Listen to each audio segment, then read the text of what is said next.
Coming up on our newscast, the eve of Liberation Day is designated a public holiday here in Korea, granting Koreans a special 3-day weekend designed to boost morale and encourage spending while also reviving the local tourism industry. In the blood battle for control over Lotte Group, the founder's second son, Shin Dong-bin, gains a significant advantage with the CEOs of 37 Lotte affiliates backing him up. Korea's weak consumer price growth is yet another indicator of the need for additional structural reforms, even with an injection of funding from the MERS supplementary budget. Stay with us for Primetime News.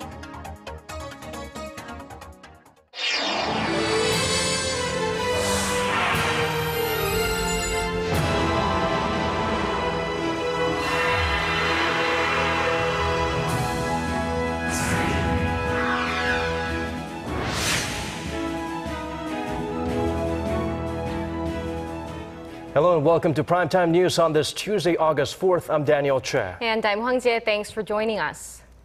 Well, Korea has designated Friday, August 14th, a temporary public holiday to allow its citizens to better celebrate the 70th anniversary of the country's liberation from Japan's colonial rule. President Park Geun-hye ordered officials to prepare for the event at today's cabinet meeting, saying the extra holiday preceding Liberation Day on August 15th will help boost spirits, not to mention spending, which tumbled during the recent MERS outbreak. The holiday will free up many Koreans to enjoy a 3-day weekend, and to encourage travel and tourism, the government will lift tolls on all expressways on the 14th and offer free admission to royal palaces and museums. To attract foreign tourists, the government also plans to kick off the annual Korea Grand Sale event early with the holiday and organize a K-pop festival in downtown Seoul.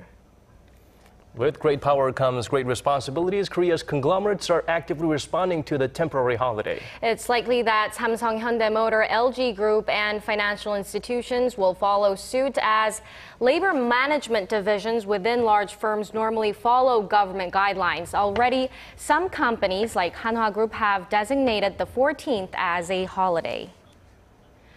As a means to start fresh, entering the second half of her 5-year term in office, President Park Geun-hye is looking to replace her top health and welfare officials. It's a move aimed at cleaning house after the government came under fire for its lax response to the recent MERS outbreak. For details, we turn to our Chae Yoo-sun. Announcing the nomination of a veteran medical doctor as the new health and welfare minister, President Park's office said Dr. Chung Jin-yup is expected to enhance Korea's public health care and welfare systems thanks to his diverse experiences in the medical sector. First-term ruling party lawmaker and economist Kim Hyun-suk, whose specializations in employment and welfare were also cited, has been appointed the president's senior secretary overseeing those two fields. What's interesting is that the president has selected a medical doctor to replace the current health and welfare minister who specializes in pensions. This reflects the president's recognition of the urgent need to reform and upgrade the country's healthcare system, especially in the wake of the government's failure to promptly manage the MERS outbreak. There are some thorny issues to address, however, including controversies over revisions to the national pension and health insurance systems, which may be beyond the expertise of the minister nominee. Meanwhile, as she nears the midpoint of her presidency later this month, President Park is expected to address the nation on Thursday to lay out a vision for how she plans to run the country during the remainder of her term.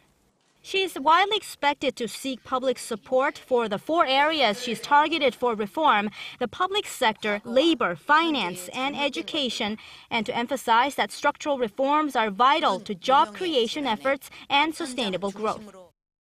At Tuesday's cabinet meeting, President Park talked about the so-called salary peak system of reducing salaries to hire more workers, stressing that the system is necessary to ensure everyone's coexistence and prosperity. She urged members of the older generation to give way to young people so that they too can participate in the workforce. Chae Yoo-sun, Arirang News. Moving on to domestic politics, the rival parties are still at odds over a number of issues. These include the ongoing surveillance scandal surrounding the spy agency, labor market reforms, and proposals to redraw electoral districts. Our Park Ji-won has this report.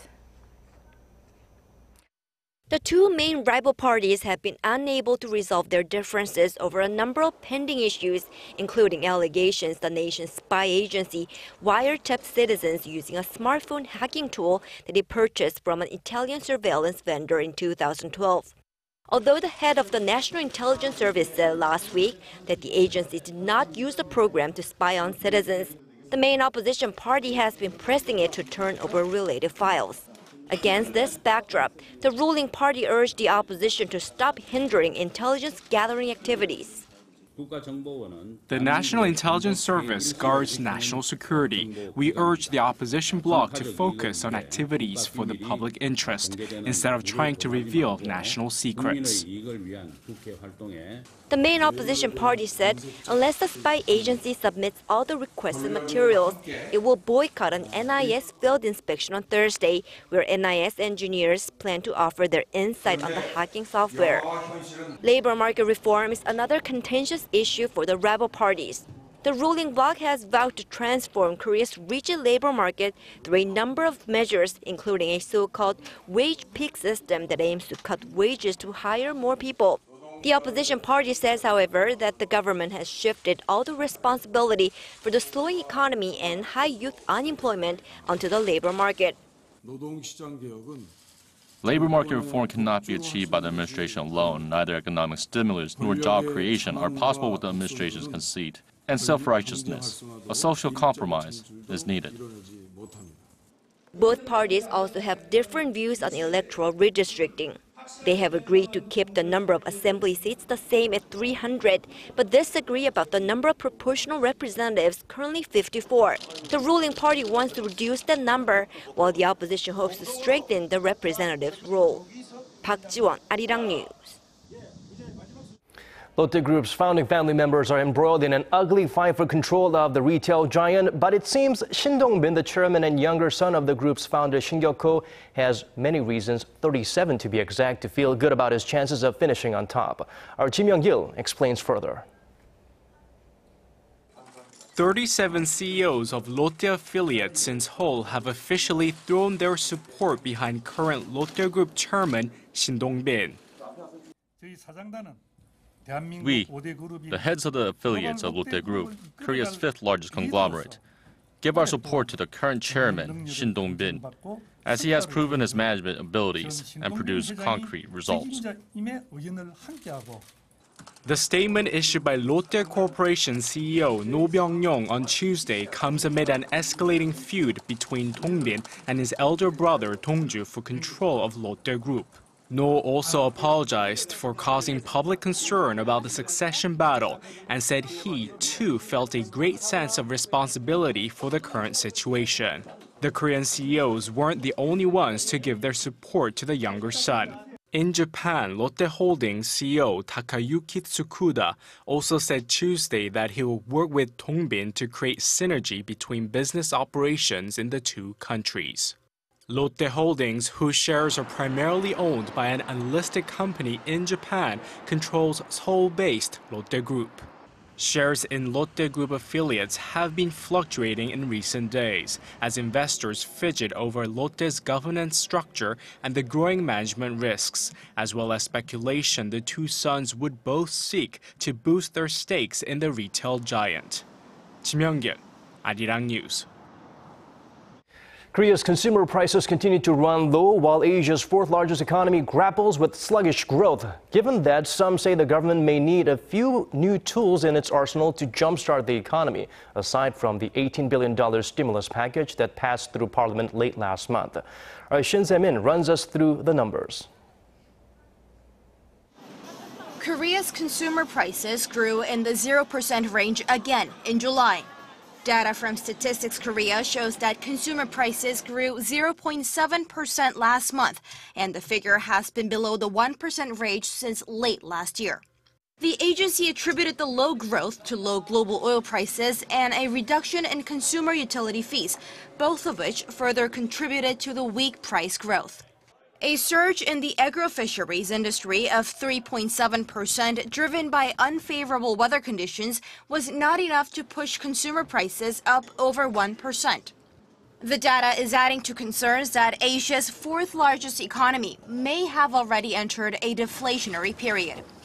The central bank said last month that the economy grew a mere 0.3% in the second quarter of this year, pulling the growth figure for the entire year down into the 2% range. Given the country's fundamentals, like the country's aging population, the phase of low growth and low prices will likely continue for some time. The numbers have prompted experts to raise questions about whether the government's new stimulus package will be enough to prop up the economy, as consumer price and economic growth have been on the low side for over 6 months now. The slow growth phase had been predicted even before the MERS outbreak and the nationwide drought this summer, so it's unlikely that the government's supplementary budget plan will ease such concerns. He emphasized the need for additional structural reforms like a minimum wage hike in order for the government's $10 billion stimulus package set to be implemented this month to gather momentum. Shin Se-min, Arirang News.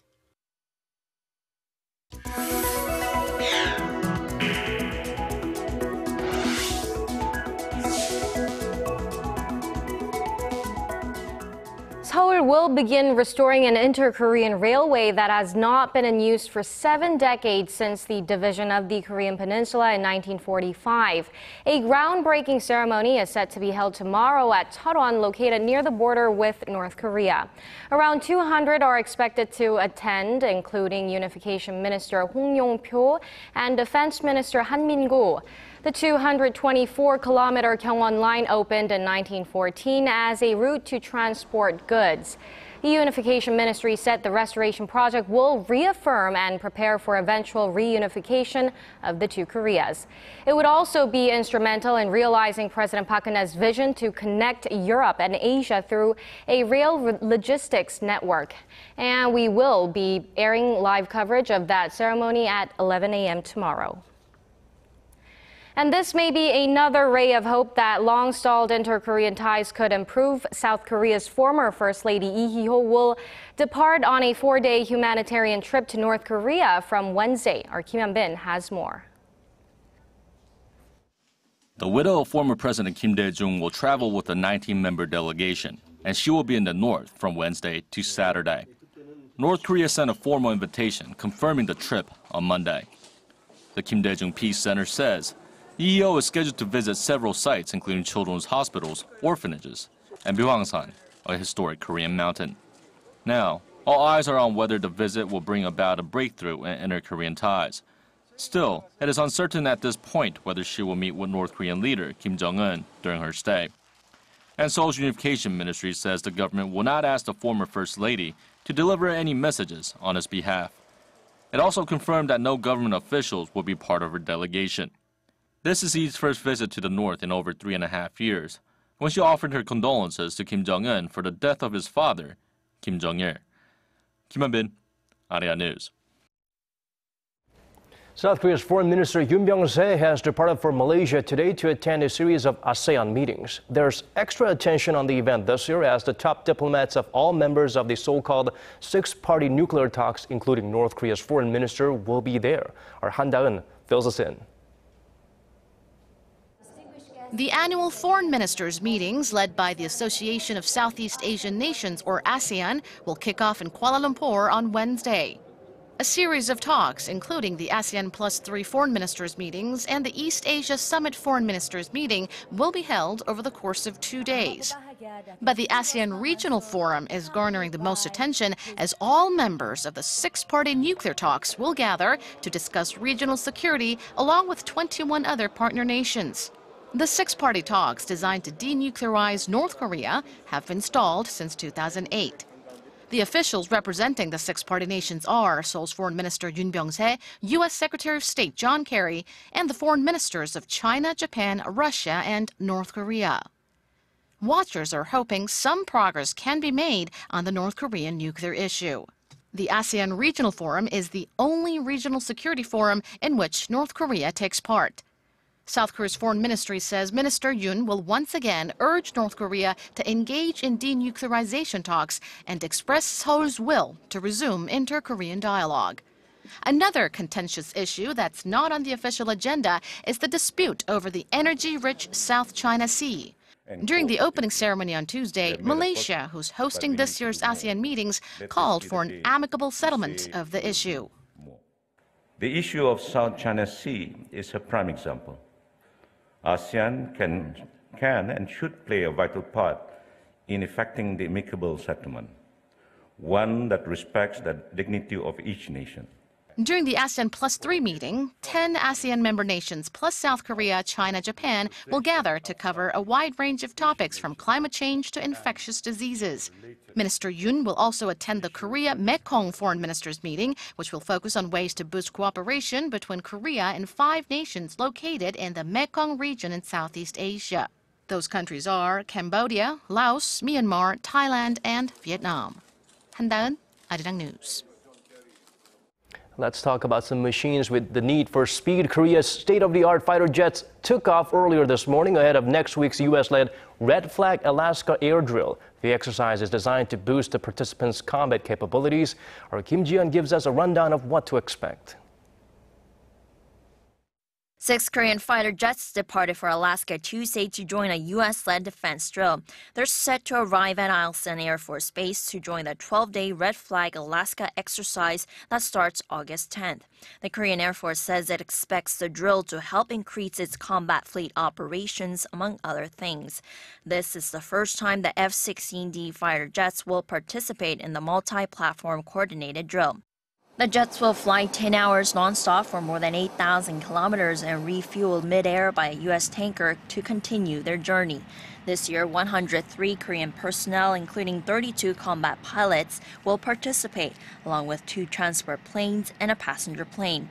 Upon landing, the pilots will undergo a week of training in Alaskan airspace before joining the main exercise, which includes air interdiction, ex-interdiction, and air escort. After the drill, the Korean fighters are scheduled to fly back home on August 25th. Korea has participated in the Red Flag exercise since 2001. The drill is led by the U.S. Pacific Air Force and takes place 3 times a year. The Korean Air Force started to more actively participate in the exercise with the dispatch of F-15Ks in 2013 and KF-16s last year. Kim Ji-hye, Arirang News. Staying on the subject of national defense, the South Korean military has deployed a newly developed multiple-launch rocket system that's expected to better counter heavy artillery threats from North Korea along the border.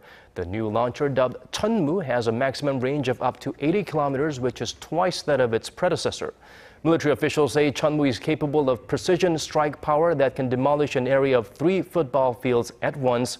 Officials said the system will gradually expand from frontline artillery units to border islands in the West Sea through next year. The South Korean military has invested roughly $112 million into the system over a 5-year period and finished development in 2013.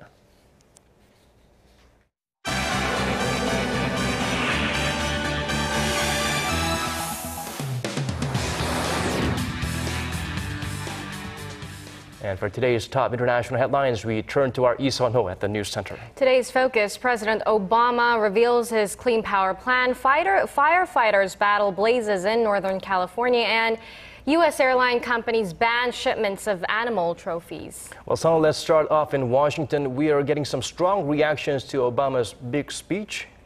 Well, after President Obama announced his plans to tackle climate change, environmental groups rejoiced, saying that this was the first time the U.S. had placed any restrictions on carbon pollution from power plants. But of course, not everyone was happy, as coal lobbyists have threatened to sue the administration, while Republicans said that they will do all they can to halt the measures. Our Son Jung-in has the details. Glaciers worldwide are melting at a faster rate than ever before. According to a new study by the World Glacier Monitoring Service, glaciers are currently losing between 50 to 100 centimeters of thickness every year. That means they're melting 2 to 3 times quicker than the corresponding average recorded during the 20th century. The study, published on Monday, is based on data collected from more than 30 countries over the past 120 years. Coincidentally, on the same day the worrying statistics were released, U.S. President Barack Obama unveiled his Clean Power Plan, one of the key pillars of his administration's plans to tackle man-made climate change. Under the plan, the United States will reduce carbon pollution from power plants by 32% from 2005 levels by 2030. Speaking at the White House on Monday, a few months before international climate talks in Paris, Obama said the world may not be able to reverse global warming if aggressive action to stop it is not taken. I am convinced that no challenge poses a greater threat to our future and future generations than a changing climate. And that's what brings us here today. Obama rejected criticism that the plan would cost jobs and squeeze the poor by increasing energy bills. However, his plan is already facing stiff opposition from the Republicans. They've announced that they will sue the government immediately and will ask the courts to put the plan on hold while their legal challenges play out. 손정인, Arirang News. Now staying in the U.S., over in the West Coast, firefighters have been battling devastating flames in Northern California for the past 6 days, threatening homes and lives. More than 20 wildfires broke out across the state after a number of lightning strikes. Firefighters were able to gain some ground on one blaze on Tuesday, dubbed the Rocky Fire, that has been raging since last Wednesday. The blaze erupted in a ranch near a small town north of San Francisco and has burned some 62,000 acres. Officials said that the fire was 12% contained. According to the California Department of Forestry and Fire Prevention, mandatory evacuation orders were issued for more than 13,000 people. Though there have been no serious injuries, one Forest Service firefighter from South Dakota died last Thursday in a smaller fire near California's border with Oregon. And in the midst of outrage over the illegal killing of an African lion, 3 major U.S. airline companies announced that they would ban the shipments of animal trophies across the world. America Airlines was the latest company, following Delta and United joining a list of airlines promoting the same cause. The measure will forbid the transportation of so-called Big Five trophies, which include lions, leopards, elephants, rhinos, and buffalo. Other international airline companies have bans already in place, including British Airways, Emirates, Qatar, Singapore, and Brussels. Though most animals are usually sent by ship, the bans will make it harder for hunters to get their trophies into their homes. The controversy began as a famous 13-year-old lion named Cecil was killed in Zimbabwe last week by a Minneapolis dentist. Zimbabwe is calling for his extradition over the illegal hunting. And that does it for your international news for this hour. I'll see you again tomorrow.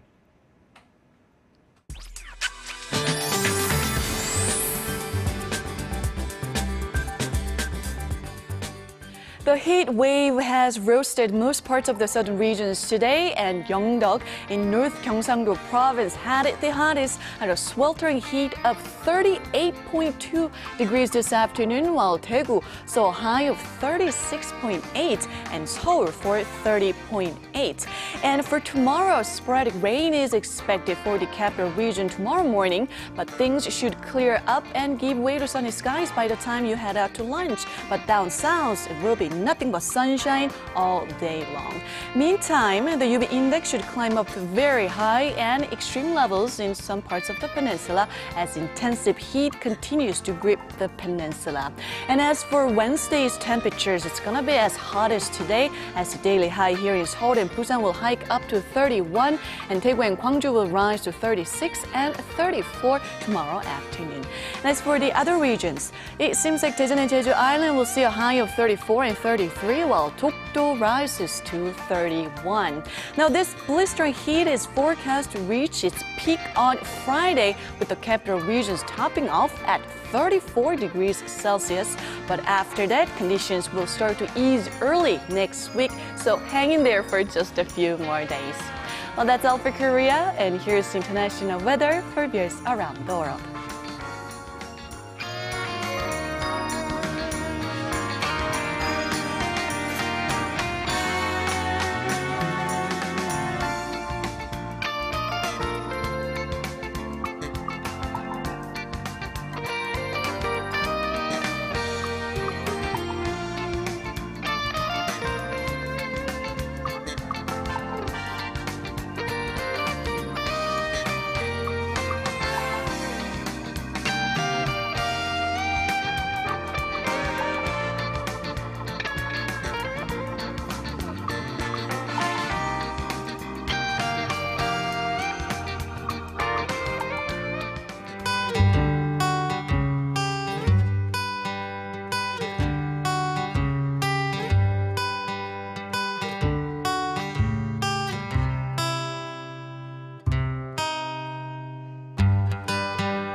taking a cue from what sunflowers do, keep your face to the sunshine, then you cannot see the shadow. Right, wise words from someone who never lived to see the light of day, Helen Keller. That brings us to the end of our newscast.